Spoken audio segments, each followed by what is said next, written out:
திருமகள் TV பல்சுவைகள் படைக்கும் பாசறை. விஜயகாந்த் நடிப்பில் பல ஹிட் படங்களை கொடுத்தவர் இயக்குனர் S.A. சந்திரசேகர். தளபதி விஜயின் அப்பாவான இவர் கடந்த 1987ஆம் ஆண்டு ஒரு படத்தை இயக்கியுள்ளார். நீதிக்கு தண்டனை என்ற பெயரில் வெளியான இந்த படத்தில் ராதிகா, நிழல்கள் ரவி, செந்தாமரை, சரண்ராஜ், ரவிச்சந்திரன் உள்ளிட்ட பலர் நடித்திருந்தனர். MS விஸ்வநாதன் இந்த படத்திற்கு இசையமைத்திருந்தார். கிராமத்தில் டாக்டராக இருக்கும் நிழல்கள் ரவி பஞ்சாயத்து தலைவராக இருக்கும் செந்தாமரை அடித்த ஒரு ஆளுக்கு வைத்தியம் பார்க்க அவரை கொன்றுவிட்டு பழியை நிழல்கள் ரவி மீது போட்டுவிடுவார்.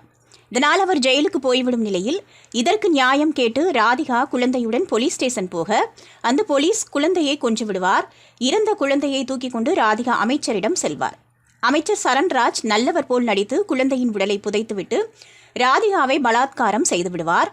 இதை அறிந்த MLA ரவிச்சந்திரனின் மனைவியான ஸ்ரீவித்யா இந்த கேஸை கையில் எடுத்துக்கொண்டு வாதாடுவார்.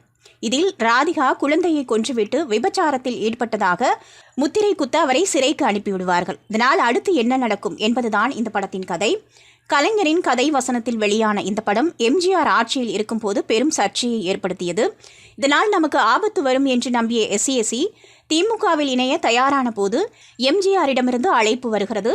இதுகுறித்து அவர் கலைஞரிடம் சொல்ல, போய் பேசிவிட்டு வாங்க, தைரியமாக பேசுங்க என்று சொல்லி அனுப்பி வைக்கிறார். அதன்படி MGRஐ சந்திக்க SAC சென்றுள்ளார். அப்போது அவருக்கு பின்னால் வந்த அனைவரும் MGRஐ சந்தித்து விட்டு செல்ல இவருக்கு அழைப்பு வரவில்லை.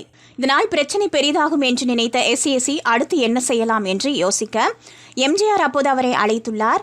உள்ளே சென்ற SACயிடம், உங்கள் நீதிக்கு தண்டனை படம் 5 முறை பார்த்தேன், இந்த மாதிரி படங்கள் வர வேண்டும் என்று கூறியுள்ளார். MGRயின் வார்த்தைகளை கேட்ட SAC சந்தோஷமடைந்தாலும் உள்ளுக்குள் சற்று பயத்துடன் இருந்துள்ளார். அதன் பிறகு MGR பிக்சர்ஸ்க்கு நீங்க வருடத்திற்கு 2 படம் பண்ணுங்க, ஒன்லைன் நானே சொல்கிறேன், அதை வைத்து டெவலப் பண்ணுங்க என்று கூறியுள்ளார்.